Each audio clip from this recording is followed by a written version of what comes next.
अस्सलाम वालेकुम नाजरीन। इरफान खान साहब हैं चंद दिनों के वक्फे के बाद मेरे साथ। आलमी हालात पे बात होगी। पाकिस्तान में जो सियासी सूरत हाल बदल रही है, नवाज शरीफ 21 तारीख को जलसा करेंगे। इस बारे में अगर मौका मिला तो फिर बातचीत होगी। जी अस्सलाम वालेकुम। वालेकुम। सर ये बताइएगा, आलमी सतह पे बहुत बड़ी बड़ी शख्सियात जो हैं इसराइल गई हैं और अभी तक जंग बंदी नहीं हो रही, दोनों तरफ से हमले हो रहे हैं। तो इस बारे में कुछ बताइएगा कि जर्मन मीडिया या इंटरनेशनल मीडिया क्या कह रहा है। इंटरनेशनल मीडिया भी वही कह रहा है, जर्मन मीडिया कह रहा है। बात वही है कि इसराइल जब इससे पहले भी माजी में जितने भी बार इस किस्म के वाकयात हुए हैं उसमें भी इसराइल ने किसी की नहीं सुनी। और ये जो दुनिया से लोग भागते हैं, अमेरिकन प्रेसिडेंट भी इसराइल आ गया, पहले वजीर खारजा को भेज दिया, जर्मन चांसलर भी वहां पे हुआ है। ये सब दिखावा नजर आता है। ना पहले कभी इसका फलस्तीनियों को फायदा हुआ और ना आज की जो जंग इस समय जारी है उसमें नजर आता है कि फलस्तीनियों को ये को मदद कर सकेंगे। बात यही है कि भाई जो जहां से बात शुरू हुई थी उस वक्त हमास को इस बात का अंदाजा होना चाहिए था कि भाई इसका रद्द अमल जो हम करने लगे हैं, इसका रद्द अमल इसराइल की तरफ से बड़ा सख्त आएगा। आया अगर तो वो उसका मुकाबला कर सकते थे, उनके पास इतना असला बारूद था, इस किस्म के वेपन्स मौजूद थे कि वो इसराइल का जवाब उसी तरह दे सकते उसी ताकत के साथ, तो फिर तो बात बनती थी कि वो ऐसा जो कदम उन्होंने उठाया उसी की जस्टिफिकेशन थी।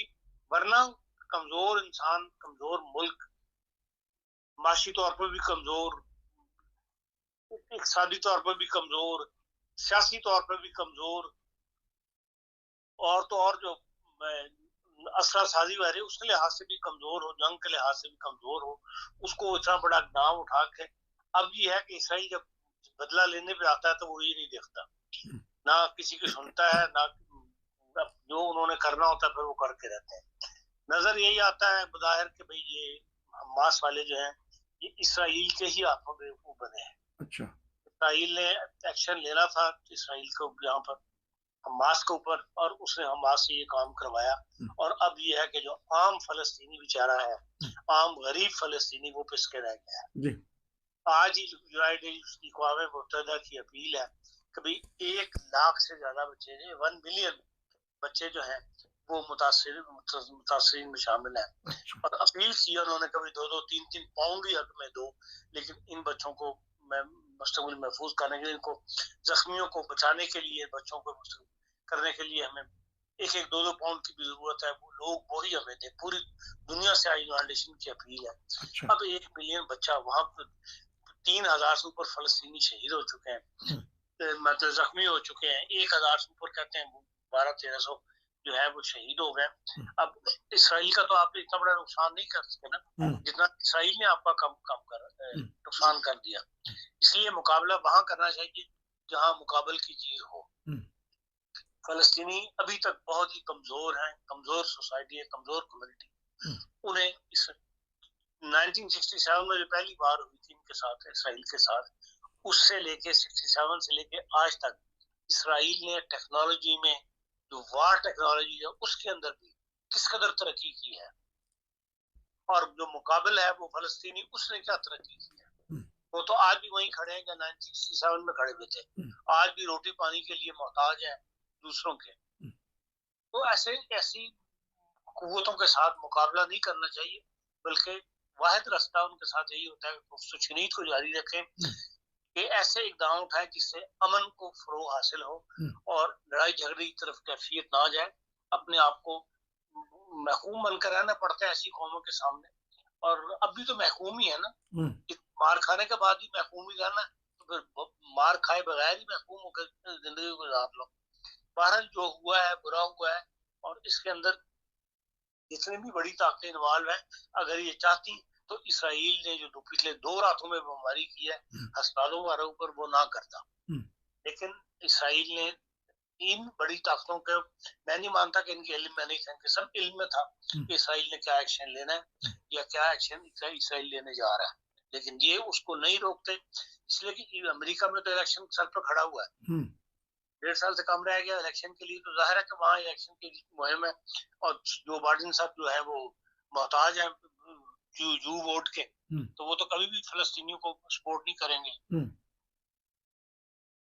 यूरोप जहाँ फलस्तीन आबाद है वहाँ वो डरते हैं कि फलस्तीनियों को फिर रिएक्शन ना हो, फलस्तीन जो है हमारे मुल्क के अंदर बदमनी ना करें, इसलिए वो यही चाहते हैं कि ये महकूम बन के हर जगह रहे, चाहे वो इसराइल हो, चाहे अगर इसराइल में इनके ऊपर दबाव रहेगा तो फिर पूरी दुनिया के अंदर ये दबाव के अंदर बाकी हुकूमतों को भी दबाव में रहेंगे, इसलिए ये मामला जो है इस कदर बिगड़ गए हैं।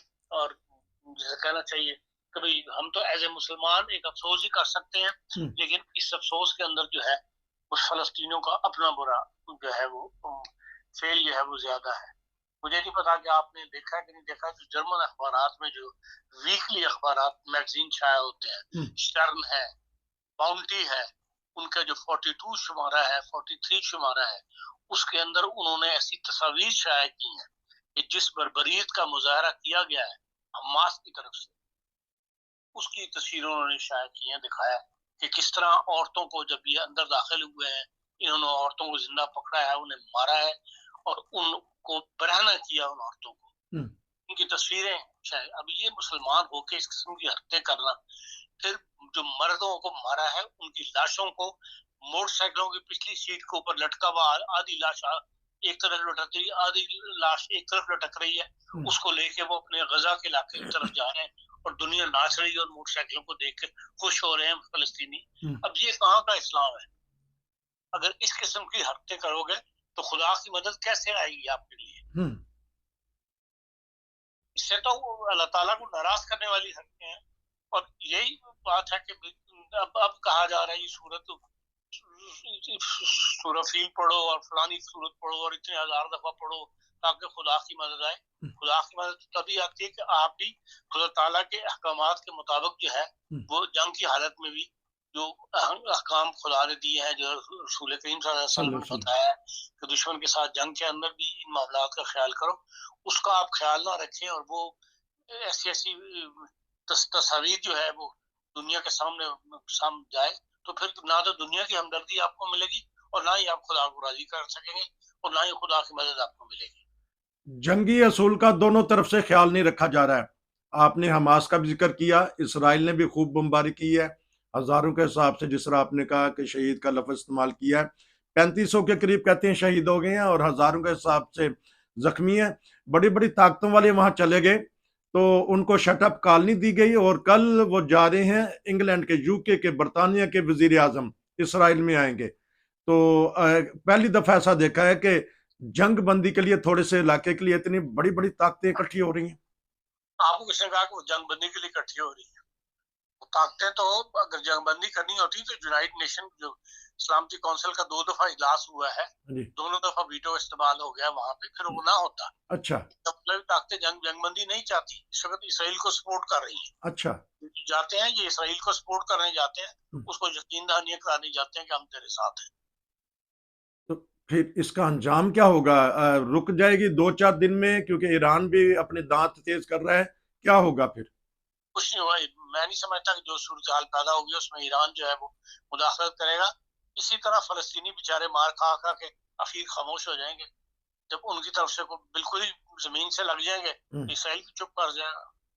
फिर यही ताकतें जो है जो भागी जा रही हैं आज वहां पे, फिर ये फंड्स का ऐलान करेंगे जी हम इतने 1000 पाउंड देते हैं, हम इतने मिलियन पाउंड देते हैं फलस्तीनियों को आबाद करने के लिए, लेकिन जो मर गए, जो खानदान तबाह हो गए, जो खानदान एक दूसरे से बिछड़ गए, कोई खानदान वो मुकम्मल नहीं रहा, किसी के बच्चे फौत हो गए, किसी के माँ बाप फौत हो गए, कोई वहां का सूरत हाल है, उसको आहिस्ता आहिस्ता सब दुनिया भूल जाएगी। तो किधर भेजेंगे इनको? कोई ना कोई तो होगा। यही रहेंगे जब जाना कहा इन्होंने, इनको दोबारा तामीर करेंगे, मकानात तामीर करके देंगी, इमदादी स्कीमें निकल आएंगी और ये करेंगे। बस सिर्फ ये है कि उनको कमजोर कर दिया गया, जो उन्होंने थोड़ी बहुत ताकत पकड़ी थी वो फिर जमीन से लग गए बेचारे। तो जो पाकिस्तान, चाइना, रूस, इनका क्या होगा? और इस्लामी ममालिक, टर्की भी बीच में शामिल है, इंडोनेशिया भी है। बयान देंगे और पैसे देंगे, इसके अलावा कुछ नहीं कर सकते। अच्छा, तो ये है कि 2-4 जी, ये साफ कह दिया कि हम कोई फलस्तीनी नहीं लेंगे। हाँ, तो अब साथ वाले ममालिक बयान देना कि हम तो फलस्तीनियों को कबूल नहीं करेंगे, हमारे मुल्क में फलस्तीनी नहीं आ सकते, इजिप्ट का बयान अखबारात में छपा हुआ है। जी जी। ऐसे हालात के अंदर जहाँ पे बेचारों को हमदर्दी की जरूरत है, उनके जख्मों पर नमक छिड़कने की क्या जरूरत थी इजिप्ट को। तो फिर आने वाले दिन जो हैं 2-4 दिनों में अल्लाह करे कि ये जंग बंद हो जाए, तो फिर उसके बाद जिस तरह आपने कहा कि फंड कहा है उन्होंने, पूरी दुनिया से अपील की कि बड़ी बड़ी हुकूमतों का कहा कि आप अब इसमें हिस्सा डालें। ये किसी ने नहीं कहा, लेकिन यह देंगे, जैसे जापान खुद ही शुरू हो गया। जापान ने $1 करोड़ दे दिया कि नहीं दे दिया गजा के लिए। अच्छा, इस और दुनिया भी देगी, तो देना शुरू कर देंगे। तो इसको संभालने वाला कौन है कि वहाँ हुकूमत नहीं, हमास है, हिजबुल्ला है और महमूद अब्बास की हुकूमत है ये। इसके थ्रू वहां पे फिर यह है कि दोबारा तामीरात वगैरह कर देंगे या और क्या। तो असल यह है कि गजा के ऊपर कब्जा नहीं होना चाहिए इसराइल का। अच्छा, इस चीज को रोकना चाहिए कि भाई जो इलाका गजा गजा गजा का है, जहाँ पे हमास वाले बेचारे मुसलमान बैठे हुए हैं, आम मुसलमान का तो लड़ाई नहीं चाहता। जो आम फलस्तीनी है उसको तो बेचारा सांस लेना मुश्किल है। वो तो इस जंग से मुतासर हुआ है ना, वो जंग में शामिल तो नहीं था, उसने तो नहीं कहा था जंग शुरू करो ये रॉकेट चलाओ। तो असल में तो उनको दोबारा आबाद करना चाहिए, और उसके लिए ये है कि जो फंड रेजिंग हुई यूनाइटेड नेशन के थ्रू खर्च की जाएगी। तो गजा पे कब्जा क्यों करना चाहता है जब रूल और रेजोल्यूशन मुकर्रर कर दिए गए कि ये इनका हिस्सा है, ये पट्टी इनकी है, तो क्यों? जब जंग हो जाए तो फिर कोई रूल रेजोल्यूशन देखा करता। आज तक इसराइल ने कब परवाह की है? वो तो पड़ला इलाका जो है बस जॉर्डन वाला है, उसके ऊपर आप समझते हैं कि उसी के मुताबिक अमल हो रहा है। हर जगह इसराइल जहाँ चाहता है, जो चाहता है वो करना है। वो उनको रहने दे रहा था, उनको पानी वगैरह जो है, जो दुनिया की जो इंसानी जरूरत की चीजें हैं, उनकी सप्लाई वहां जा रही थी, वो जाती रहती, उसी तरह चलता रहता मामला। अब ये तो फिर दोबारा से हर चीज बिगाड़ के रखती ना।